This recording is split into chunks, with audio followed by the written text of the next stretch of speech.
Welcome back, friends. We have been circling the Tontonteac regnum.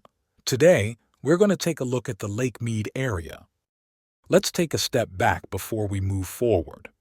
Last week, I was following a lead on the Jose Ramirez map, which showed the first mansions of the Mexican Indians. Unfortunately, we were really unable to locate anything substantial in Lower Colorado River. I would like to say that upon most maps, we see Tontonteac at the crossing of the Colorado River and the Gila rivers. But on some maps, we see the site depicted much further up the Colorado River near the crossing of the Colorado and the Little Colorado rivers. Now, if you remember the Henry Tanner map, which led us on that Aztec detour, it depicted the former residence of the Aztecs just north of the Lake Mead area, directly between the Little Colorado River and the Virgin River. Also upon the Tanner map, we also see the Hopi or the Moki living within the Grand Canyon region. Also, we see Puerto de Bucarelo, which we had determined was the port of the Grand Canyon or just the Grand Canyon.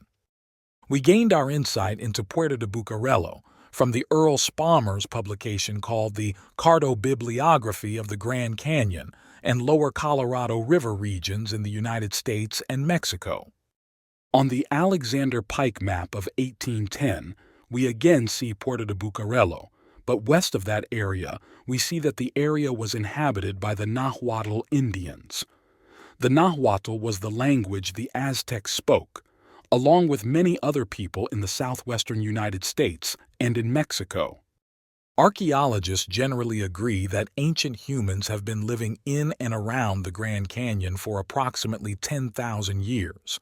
They believe that around 200 BC is when the ancestral Puebloan people, commonly known as the Anasazi, who were known to have lived within the boundaries of the Four Corners region and migrated toward the Grand Canyon. Today, I would like to do a sweeping overview of the entirety of the Lake Mead area. Let's get started with Mohave Lake, which sits south of Lake Mead on the Colorado River. Many archaeological sites exist around Lake Mohave. Lake Mohave is another man-made reservoir created by the construction of the Davis Dam on the Colorado River. The Pyramid Canyon Trail has many petroglyphs. Pyramid Canyon gets its name from this pyramid-shaped hill. Grapevine Canyon has over 700 petroglyphs. The theory behind these petroglyphs is believed that they tell a creation story. Spirit Mountain, also known as Avi-Kwa Om, is a sacred site for the Mohave people. Spirit Mountain site is full of remarkable landscapes. You can find arches, uniquely colored mountains, cone-shaped hills, is littered with petroglyphs and full of ancient trails. Cottonwood Cove along the western shore of the Lake Mohave shows signs of ancient campsites. Catherine's Landing, which is on the eastern side of Lake Mohave, has various different artifacts including pottery shards, stone tools, and also many petroglyphs. Today, most of the artifacts are found at the Colorado River Museum in Bullhead City, Arizona. Now let us head north to Lake Mead. We will start with Boulder City, which is on the western side of the lake in Nevada. This site contains numerous petroglyphs created by Native American cultures. The rock art depicts various animals, human figures, and abstract designs, offering insights into the spiritual and cultural life of the area's ancient inhabitants. The mesa that is directly across from Boulder City. I was just doing some Google Earth snooping and discovered this mesa across from Boulder City. There was a few places at the top of this mesa where you could take a look around, and I found all these rocks scattered across the top of the mountain. These dark weathered stones are always peculiar to me, but we do see a lot of darkened stones in Arizona, so I thought nothing of it. Until I noticed this geotag. These geotags are usually used for markers of archaeology sites. There are various cliff dwellings and rock shelters in the region, indicating that the ancestral Puebloans or other Native Americans utilized these natural formations for habitation and storage. The Anasazi Granary, carved in the red wall limestone near the foot of the Nankoweap Trail, is an example of ancient seed and food storage facilities that can still be seen today. Rock art created by the ancestral Puebloans and other Native American tribes can be found throughout the Grand Canyon, especially near the confluence of the Colorado and Little Colorado rivers. These images often depict animals, human figures, and symbolic designs. Along the Gold Butte Trail, many petroglyphs and pictographs can be found. Gold Butte is a national monument, and many unique landmarks can be found here. The Devil's Throat is a 110-foot deep sinkhole located on the outskirts of Gold Butte National Monument. Along the trail, you can find arches and more unique land formations. Are all these unique rock formations made naturally? I do not know, but they are very interesting. Moapa Valley is at the northern arm of Lake Mead, boasts various ancestral Puebloan sites. Evidence shows of ancient agricultural practices and storage facilities.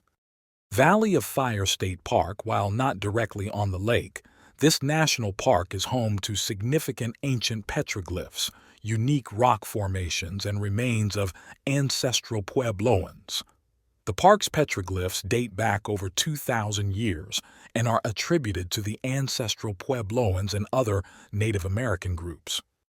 Cathedral Canyon, which is on the south side of Lake Mead, this site features rock shelters and petroglyphs that indicate ancient habitation and used by Native American cultures. St. Thomas is a curious site. One could spend hours on Google Earth exploring this area.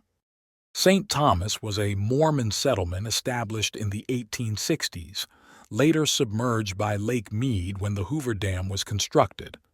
While not ancient, it provides historical context to the region's more recent past. This goes back to my theory that saint-named cities are earlier sites. The Old Spanish Trail runs from California up through Las Vegas and into the Lake Mead area and then on into Utah. Upon doing some research on this trail, it claims that it was created in the early 1800s to connect settlements throughout the West. However, Franciscan missionary Francisco Garces traveled this route in 1770s. It is most likely he was using Spanish maps and trails that the Spanish used in 1500s and 1600s. On a site called falsehistory.net, they have a great piece written about the Lake Mead area and Tontonteac. They suggest that when the Colorado River was dammed up, Lake Mead swallowed up Tontonteac. I highly recommend going to this website and viewing all it has to offer. My theory and this site's theory really align. Yet, I am looking for physical evidence that we can see with our own eyes. One idea on falsehistory.net is that the Hoover Dam was built on top of it. This gave me the idea to search for earlier photos of the area, but all the photos I came across were really unhelpful. I did the same on Davis Dam, which creates Lake Mohave.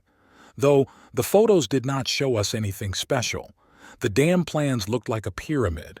This seemed very interesting until I saw more plans which included the laying of stone upon stone, as if an early version of concrete. To me, it seems as if there was a large population within this area. The amount of granaries, petroglyphs, tools, and pottery shards left within the area is evidence enough to suggest that a vast population was within this area. But where did the population of people live? Or better yet, where was Tontonteac? Purposefully, I have left one detail of this area out, which we will be discussing next week. See you then.